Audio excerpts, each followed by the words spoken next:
నమస్కారం గురుగారు. నమస్కారం నాన్న. గురుగారు, చాలా మంది వరకు అప్పుల బాధలు తట్టుకోలేక చాలా ప్రాబ్లమ్స్ ఫేస్ చేస్తూ ఉంటారు. ఇటువంటి వాళ్ళు ఈ శ్రావణ మాసంలో ఎటువంటి రెమెడీ చేస్తే బాగుంటున్నారు? తప్పకుండా నాన్న తెలుసుకున్నాము.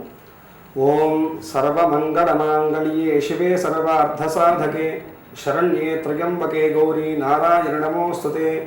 శ్రీ మహాలక్ష్మీ దేవ్యై నమో నమః. శివాయ గురవే నమః. అప్పు, దీన్నే రుణం అని చెప్పేసి కూడా మనం పిలుస్తుంటాం, రుణ బాధలు అని చెప్పేసి. రుణము అంటే కనుక కేవలం ఆర్థిక పరంగా వచ్చేటువంటి దాన్నే రుణము అని చెప్పేసి అందరు. ప్రతి మానవుడికి కూడాను 8 రకాలైనటువంటి రుణ బాధలు ఉంటాయి. ఏమిటి ఆ రుణ బాధలు అంటే కనుక, ఒకటి ఆర్థిక పరమైంది, మామూలుగా మనం వింటుండే అప్పు సమస్యలు కానీ, లేదు మనం ఎవరికన్నా డబ్బు ఇచ్చినా అది సకాలంలో రాకపోవడం కానీ, ఇలాంటి మొదలైనటువంటి ఫైనాన్షియల్ సంబంధించినటువంటి ఇష్యూస్ ఉన్నటువంటి ఆర్థిక సమస్యలన్నీ ఒక రుణ సమస్య. ఇది ఒకటి దీర్ఘకాలికమైనటువంటి అనారోగ్య సమస్య. ఎంత వైద్యం తీసుకుంటున్నా సరే శరీరానికి పడక, ఎంత వైద్య సదుపాయం ఉన్నప్పటికి కూడాను దీర్ఘకాలికమైనటువంటి అనారోగ్యాలతో ఇబ్బంది పడేటువంటి వారు, ఇది కూడా ఒక రుణ సమస్యగా అన్నమాట. అదేవిధంగా చూసుకుంటే వివాహం అయిపోతుంది, ఎన్ని రోజులు ఎన్ని ప్రయత్నాలు చేసినా సరే సంతాన ప్రాప్తి కలగదు. అలాంటి సంతానం లేనటువంటి వారికి కూడా రుణ సమస్య ఉన్నది అని చెప్పేసి అంటూ ఉంటారు. అలాగే తీవ్రమైనటువంటి నరదృష్టి దోషము, అలాగే శత్రుదోషాన్ని కూడాను రుణ సమస్యగా మనం పరిగణించుకోవాలన్న. ఇలాంటి అనేక విధములైనటువంటి రుణ సమస్యలు తొలగించేటువంటి ఒక అద్భుతమైనటువంటి రెమెడీ గురించి ఈరోజు మనం వీడియోలో మాట్లాడుకుందాం. ఎందుకంటే శ్రావణ మాసం అని చెప్పేసి ఇక్కడ మెయిన్గా మీరు మెన్షన్ చేశారు. శ్రావణ మాసానికి మాత్రమే ఎందుకంటే కనుక ఒక్కొక్క దేవతకి ఒక్కొక్క మాసం అనేటువంటిది వైశిష్ట్యతగా కనపడుతున్నది. ఉదాహరణకు చెప్పాలంటే భాద్రపద మాసం వినాయకుడికి చాలా విశేషం, మాఘమాసం వచ్చేసి సూర్య భగవానుడికి విశేషం, కార్తీక మాసం శివుడికి విశేషం. అలా ఈ యొక్క శ్రావణ మాసం అనేటువంటిది మహాలక్ష్మికి చాలా విశేషమైనటువంటి రోజులుగా మన పెద్దవాళ్ళు చెప్తూ ఉంటారు. దాంట్లో భాగంగా ఈ యొక్క శ్రావణ మాసం మహాలక్ష్మికి ఎందుకు విశేషం అంటే, భృగు మహర్షి యొక్క కుమార్తెగా మహాలక్ష్మి అమ్మవారిని వర్ణిస్తూ ఉంటాయి పురాణ శాస్త్రాలు.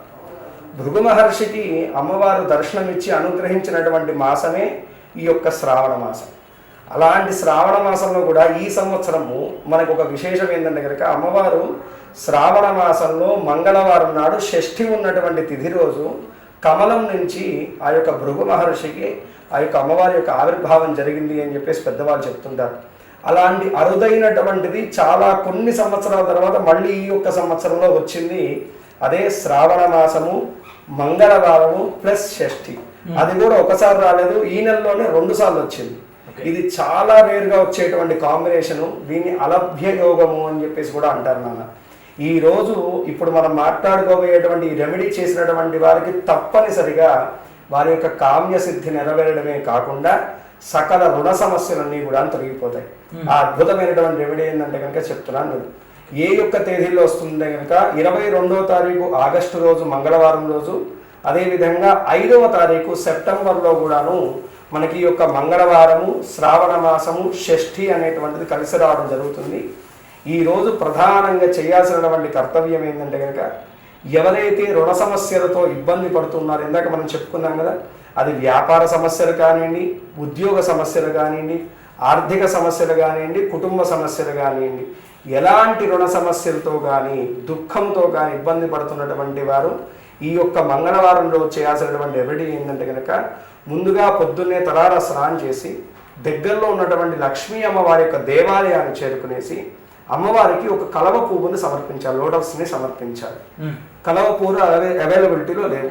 ఏ పూలు సమర్పించాలంటే కనుక సెంటెడ్ గులాబీలు కానీ, మల్లెపూలు కానీ అమ్మవారికి సమర్పణ చేసి అమ్మవారికి స్వీట్లను నైవేద్యంగా పెట్టి అమ్మవారి దగ్గర పూజ చేయాలన్న. ఇది పొద్దున చేయాల్సినటువంటి కర్తవ్యం. అసలైనటువంటి రెమెడీ ఏంటంటే కనుక ఈవినింగ్ టైం చేయాలి. దీన్నే ప్రదోషకాలం అని చెప్పేసి మనం పిలుచుకుంటాము. ఈవినింగ్ టైం 6 to 7 మధ్యలో మనం ఇంట్లో ఈ యొక్క రెమెడీని చేయాలి. ఏమిటా రెమెడీ అంటే కనుక, ముందుగా ఈ 6 కన్నా ముందే మనం ఏం చేయాలంటే ఇల్లంతా పసుపు నీళ్ళు చల్లుకునేసి చక్కగా ఊడ్చుకుని శుభ్రం చేసుకునేసి పూజా మందిరం దగ్గర పసుపుతోటి బియ్యం పిండి రెండింటిని కలిపి పద్మము అనేటువంటి ముగ్గు వేస్తారు, పద్మాకారం అని చెప్పేసి.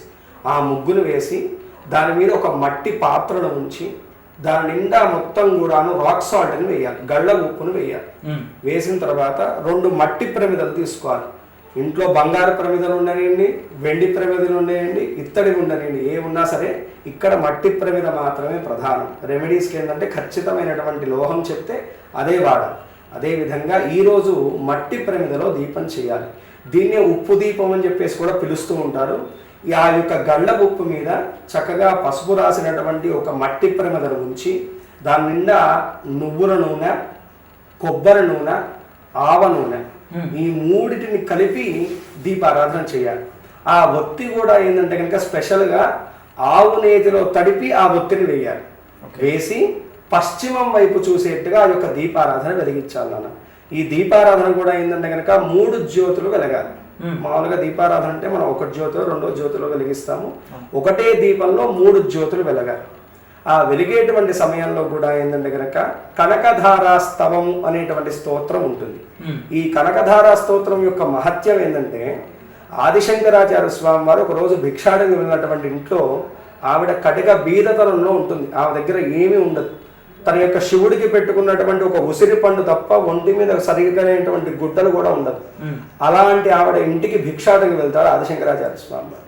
సరే భిక్షకు వచ్చినటువంటి వాడు పరమేశ్వరుడేమో అనుకునేసి ఆయనకు పెట్టినటువంటి నైవేద్యాన్ని భిక్షకు వేయడానికి బయటకు వచ్చినటువంటి ఆ తల్లిని చూసి ఆ స్వామి ఎంతో చింతించి లక్ష్మీదేవిని ఈ యొక్క కనకధారా స్తవంతో స్తవించారంట.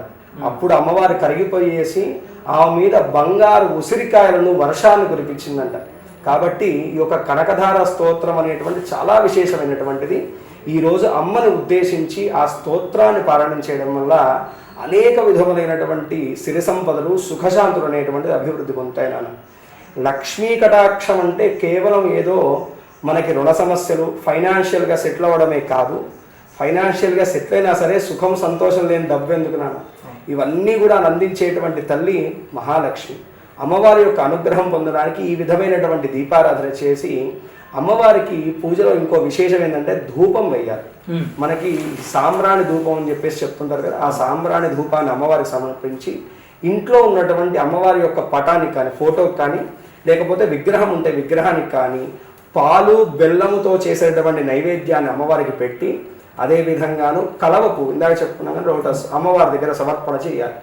ఈ విధంగా ఎవరైతే కనుక ఈ 2 మంగళవారాలు చేయగలుగుతారో నిజంగా చెప్తున్నానో ఒక 41 డేస్లోనూ వాళ్ళు అనుకున్నటువంటి కామ్య సిద్ధి తప్పకుండా నెరవేరుతుంది.